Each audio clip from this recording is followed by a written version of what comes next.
Hi, my name is Alfaro. We've been at UCA since 2018. My son Jeremiah just entered into 6th grade, and I'm here today to talk about how he has been flourishing at UCA.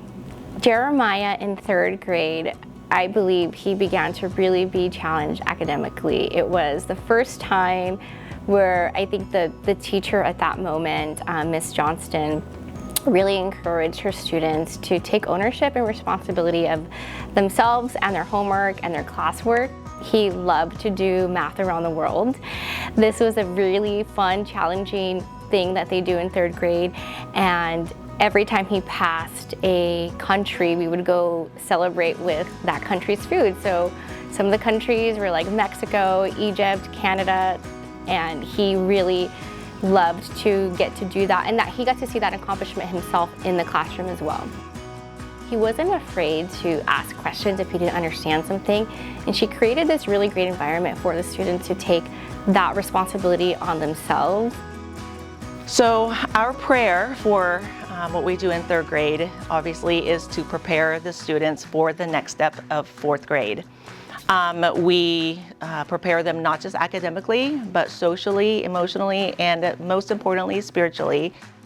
I got to have firsthand experience in watching him flourish through the entire school year. So to watch him from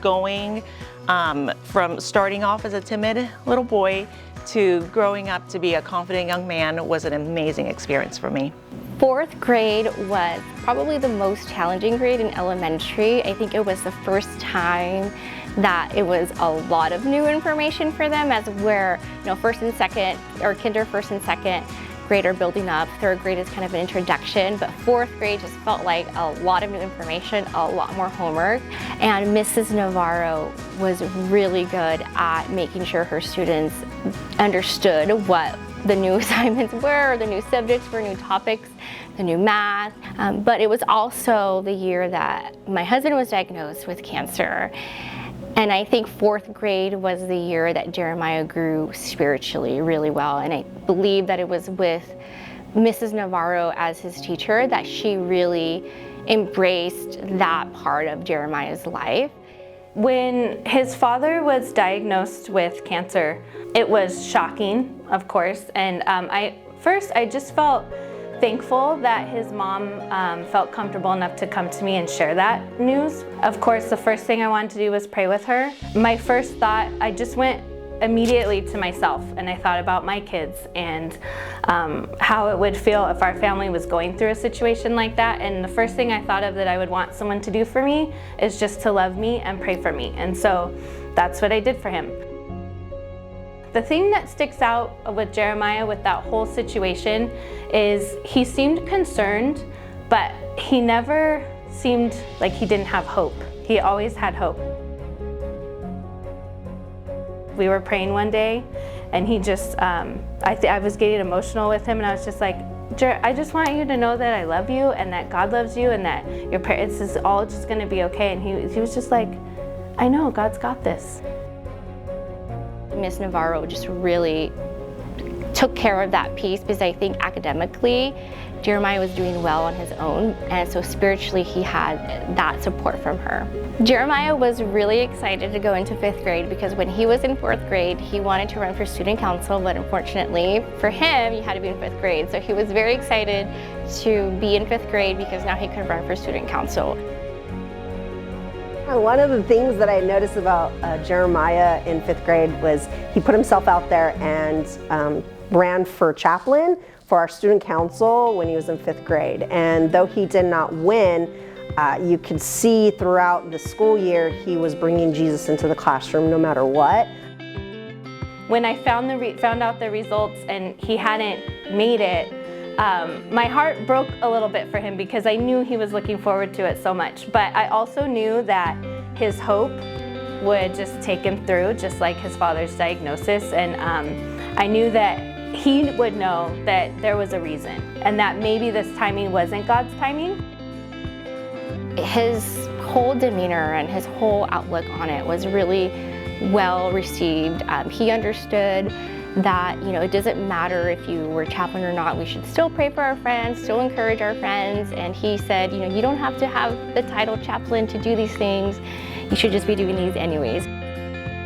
In his 5th grade year, my husband was still going through his cancer treatments, and right after Thanksgiving break, he is hospitalized with sepsis.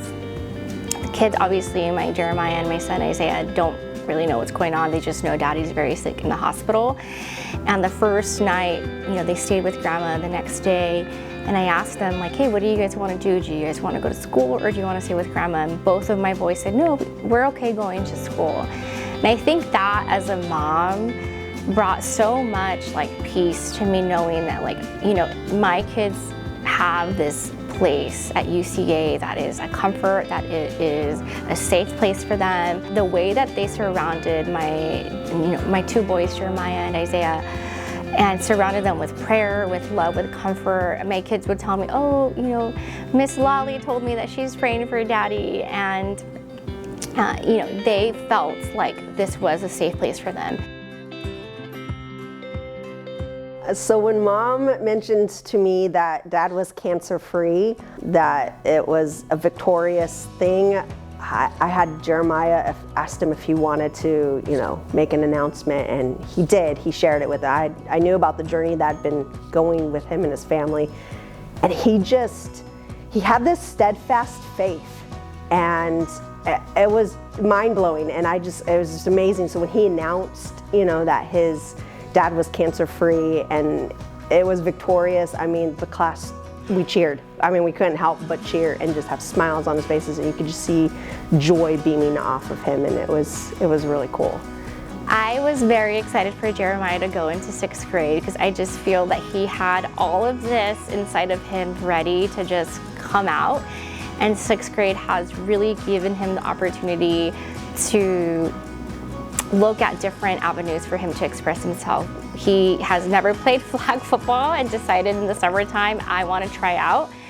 And he tried out for the flag football team, is now playing junior high flag football. It's never played before. And he's also in chapel committee, something that I didn't even know UCA junior high had. And he comes home and goes, guess what? I joined the chapel committee, and we meet on Wednesdays. And he's actually leading a devotional for the committee. I think just him transitioning from 5th grade to junior high has allowed Jeremiah to truly find different avenues, different ways for him to be a part of UCA without the pressure of myself as a parent telling him to do anything. And I think it just has been such a great, first month for him. It's only been a month, and I already feel like he's done so much with the school.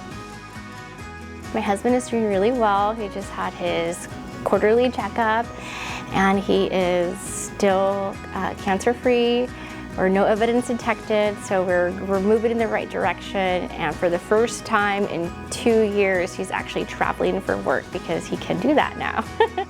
UCA is a great school, I think, especially for our family, because it's still a school that wants to put Christ first, especially at the level where our students are at, with the teachers, with the student care team. At that level, I think, is where it matters the most to our kids, especially seeing how the teachers have personally invested spiritually in our children, especially Jeremiah, from kinder all the way to where he is right now in 6th grade. Having seen him be open to trying new things spiritually, like running for chaplain, being in the chapel committee, those are all things that I think each teacher has instilled in him because they also share the example of Christ within their classrooms.